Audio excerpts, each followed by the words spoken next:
Hello friends, welcome back to info talk show. നമ്മുടെ പുതിയ വീഡിയോയിലേക്ക് എല്ലാവർക്കും സ്വാഗതം. ഈ ഒരു വീഡിയോയിലൂടെ നമ്മൾ നോക്കാൻ പോകുന്നത് മാത്സ് ക്വിസാണ്, ഗണിത ക്വിസാണ് നമ്മൾ നോക്കാൻ പോകുന്നത്. ഈ ഒരു വീഡിയോ നിങ്ങൾ മുഴുവനായിട്ട് കാണണം, നിങ്ങൾക്കൊരിക്കലും നഷ്ടമാകില്ല. കാരണം ഏറ്റവും പ്രധാനപ്പെട്ട ചോദ്യങ്ങൾ, ഇതുവരെ ക്വിസ് മത്സരങ്ങളിൽ ചോദിച്ചിട്ടുള്ള, ഇനിയും ചോദിക്കാൻ സാധ്യതയുള്ള ഏറ്റവും പ്രധാനപ്പെട്ട ചോദ്യങ്ങളാണ് വീഡിയോയിൽ ഉൾപ്പെടുത്തിയിരിക്കുന്നത്. അതുകൊണ്ട് തന്നെ വീഡിയോ മുഴുവനായിട്ടും കാണണം. നിങ്ങൾ നോട്ട് ചെയ്ത് തന്നെ പഠിച്ചു വെച്ചോളൂ. ഉറപ്പാണ് ഈ ചോദ്യങ്ങൾ എന്തായാലും ക്വിസ് മത്സരത്തിന് ചോദിക്കുന്നതാണ്. ഓക്കെ, അപ്പോൾ പെട്ടെന്ന് തന്നെ ചാനൽ സബ്സ്ക്രൈബ് ചെയ്തിട്ടില്ലെങ്കിൽ പെട്ടെന്ന് തന്നെ ചാനൽ സബ്സ്ക്രൈബ് ചെയ്യുക. നിങ്ങൾക്കിതുപോലെ ഒരുപാട് വീഡിയോസ് ഈ ഒരു ചാനലിലൂടെ ലഭിക്കുന്നതായിരിക്കും. നമുക്ക് സമയം കളയേണ്ട ഓരോ ചോദ്യങ്ങളായിട്ട് നോക്കാം. ഒന്നാമത്തെ ചോദ്യം ഇതാണ്: ഗണിതശാസ്ത്രത്തിൻ്റെ ബൈബിൾ എന്നറിയപ്പെടുന്ന ഗ്രന്ഥം ഏതാണ്? ഗണിതശാസ്ത്രത്തിൻ്റെ ബൈബിൾ എന്നറിയപ്പെടുന്ന ഗ്രന്ഥം ഏതാണ്? ഉത്തരം വരുന്നത് എലമെൻറ്റ്സ്. ഗണിതശാസ്ത്രത്തിൻ്റെ ബൈബിൾ എന്നറിയപ്പെടുന്ന ഗ്രന്ഥം ഏതാണ്? എലമെൻറ്റ്സ് ആണ്. ഗ്രീക്ക് ഗണിതശാസ്ത്രജ്ഞനായ യൂക്ലിഡ് എഴുതിയ എലമെൻറ്റ്സ് എന്ന ഗ്രന്ഥമാണ് ഗണിതശാസ്ത്രത്തിൻ്റെ ബൈബിൾ എന്നറിയപ്പെടുന്നത്. അപ്പോൾ എലമെൻറ്റ്സ് എന്ന ഗ്രന്ഥം ആരാണ് എഴുതിയിരിക്കുന്നത്? Greek ഗണിതശാസ്ത്രജ്ഞനായ Euclid. ഓക്കെ ആണല്ലോ. അടുത്ത ചോദ്യത്തിലേക്ക് കടക്കാം. ഗണിതശാസ്ത്ര ചരിത്രത്തിലെ ആദ്യത്തെ വനിതാ ഗണിതശാസ്ത്രജ്ഞ ആരാണ്? ഗണിതശാസ്ത്ര ചരിത്രത്തിലെ ആദ്യത്തെ വനിതാ ഗണിതശാസ്ത്രജ്ഞ ആരാണ്? ഉത്തരം നോക്കിക്കോളൂ. ഹിപ്പേഷ്യ. ആരാണ്? ഹിപ്പേഷ്യയാണ്. ഗണിതശാസ്ത്ര ചരിത്രത്തിലെ ആദ്യത്തെ വനിതാ ഗണിതശാസ്ത്രജ്ഞയാണ് ഹിപ്പേഷ്യ. ഗണിതശാസ്ത്ര ചരിത്രത്തിലെ ആദ്യത്തെ വനിതാ ഗണിതശാസ്ത്രജ്ഞയായി അറിയപ്പെടുന്നത് അലക്സാൻഡ്രിയയിലെ ഹിപ്പേഷ്യ ആണ്. 4-ാം നൂറ്റാണ്ടിൽ ഈജിപ്തിലെ അലക്സാൻഡ്രിയയിൽ ജീവിച്ചിരുന്ന അവർ പ്രശസ്തനായ ഗണിതശാസ്ത്രജ്ഞൻ തിയോണിൻ്റെ മകളായിരുന്നു. അപ്പോൾ ഹിപ്പേഷ്യ എന്നത് പ്രശസ്തനായ ഗണിതശാസ്ത്രജ്ഞൻ തിയോണിൻ്റെ മകളാണ്. ഗണിതശാസ്ത്ര ചരിത്രത്തിലെ ആദ്യത്തെ വനിതാ ഗണിതശാസ്ത്രജ്ഞയാണ് ഹിപ്പേഷ്യ. ഓക്കെ ആണല്ലോ. അടുത്ത ചോദ്യം: പ്രപഞ്ചത്തിൽ ദൈവം എഴുതിയിരിക്കുന്ന ഭാഷയാണ് ഗണിതം. ഇത് ആരുടെ വാക്കുകളാണ്? ശ്രദ്ധിക്കുക. പ്രപഞ്ചത്തിൽ ദൈവം എഴുതിയിരിക്കുന്ന ഭാഷയാണ് ഗണിതം. ഇതാരാണ് പറഞ്ഞിരിക്കുന്നത്? ഉത്തരം ഗലീലിയോ ഗലീലി. പ്രപഞ്ചത്തിൽ ദൈവം എഴുതിയിരിക്കുന്ന ഭാഷയാണ് ഗണിതം.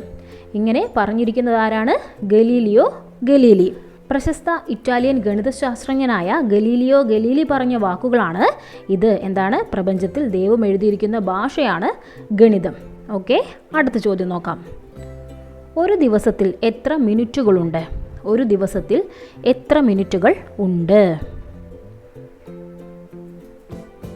ഉത്തരം 1440. ഒരു ദിവസത്തിൽ 1440 മിനിറ്റുകളാണ് ഉള്ളത്. ഓക്കെ, അടുത്ത ചോദ്യം. ഒരു കേരളീയ ഗണിതശാസ്ത്രജ്ഞൻ മലപ്പുറം ജില്ലയിലെ തിരൂർ താലൂക്കിൽ ജീവിച്ചിരുന്നു. ആരാണത്?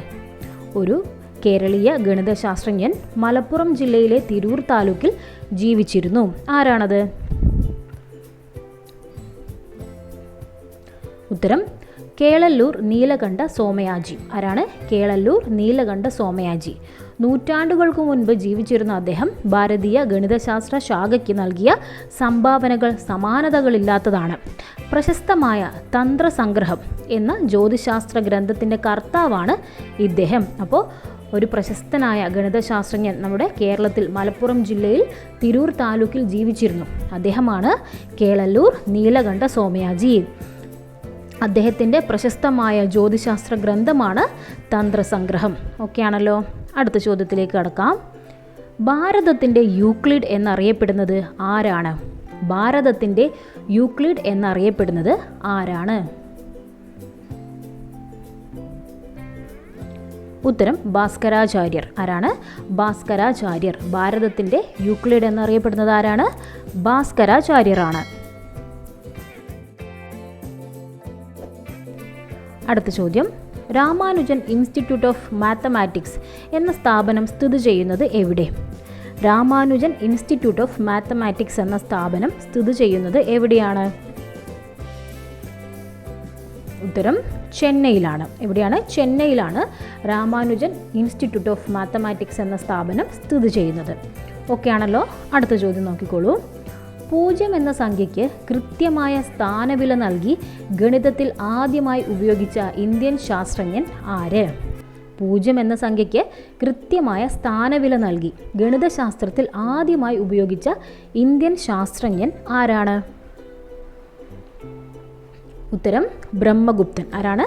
ബ്രഹ്മഗുപ്തനാണ് 0 എന്ന സംഖ്യയ്ക്ക് കൃത്യമായ സ്ഥാനവില നൽകി ഗണിതശാസ്ത്രത്തിൽ ആദ്യമായി ഉപയോഗിച്ചത്. മറന്നുപോകരുത്, ബ്രഹ്മഗുപ്തൻ.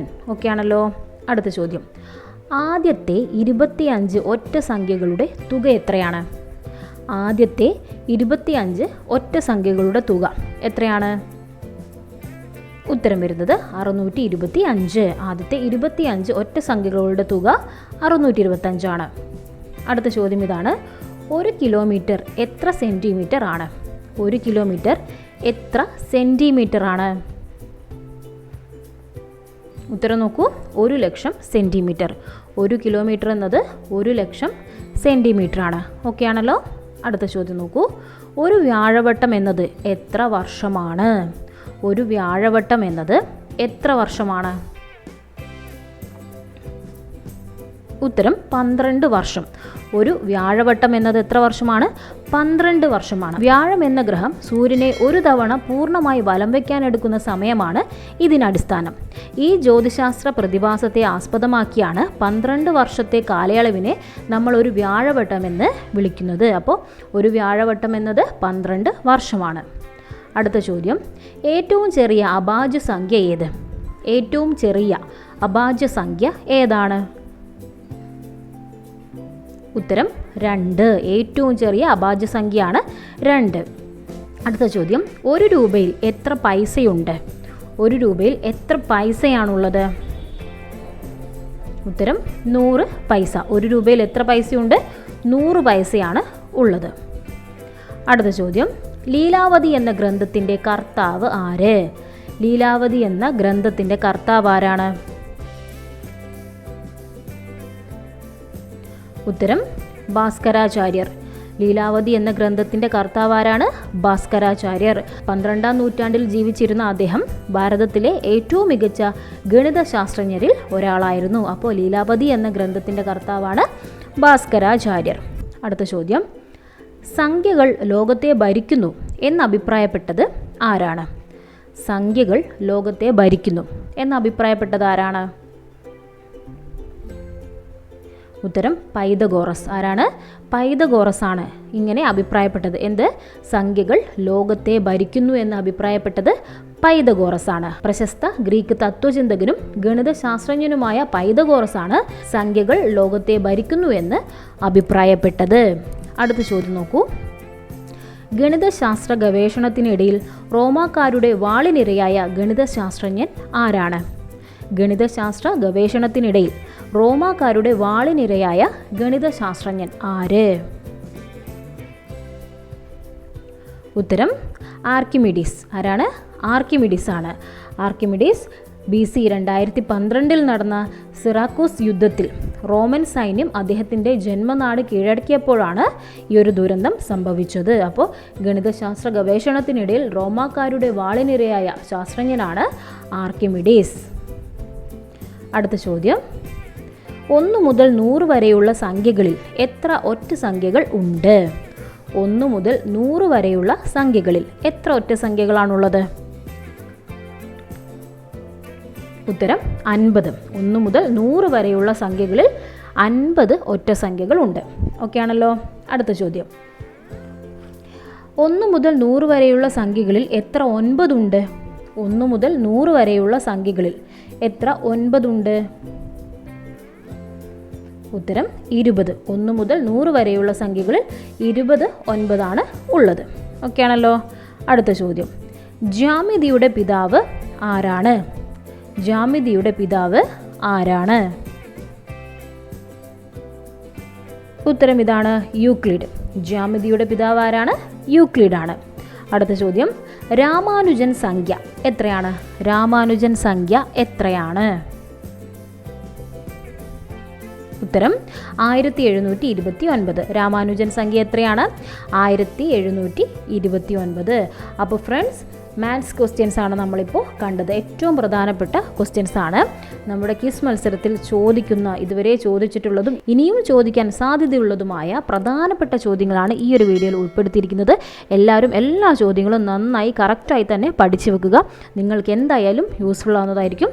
അപ്പോൾ നിങ്ങൾക്കായുള്ള സ്പെഷ്യൽ ക്വസ്റ്റ്യൻ നോക്കിക്കോളൂ. ഈ ചോദ്യത്തിൻ്റെ ഉത്തരം എല്ലാവരും എന്ത് ചെയ്യണം, നമ്മുടെ കമൻറ്റ് ബോക്സിൽ രേഖപ്പെടുത്തുക. ഒപ്പം നിങ്ങളുടെ പേരും കൂടെ ആഡ് ചെയ്യാൻ മറക്കല്ലേ. ആർക്കൊക്കെ ചോദ്യത്തിൻ്റെ ഉത്തരം ഓർമ്മയുണ്ടെന്ന് നമുക്ക് നോക്കാം. ചോദ്യം ഇതാണ്: പ്രപഞ്ചത്തിൽ ദൈവം എഴുതിയിരിക്കുന്ന ഭാഷയാണ് ഗണിതം.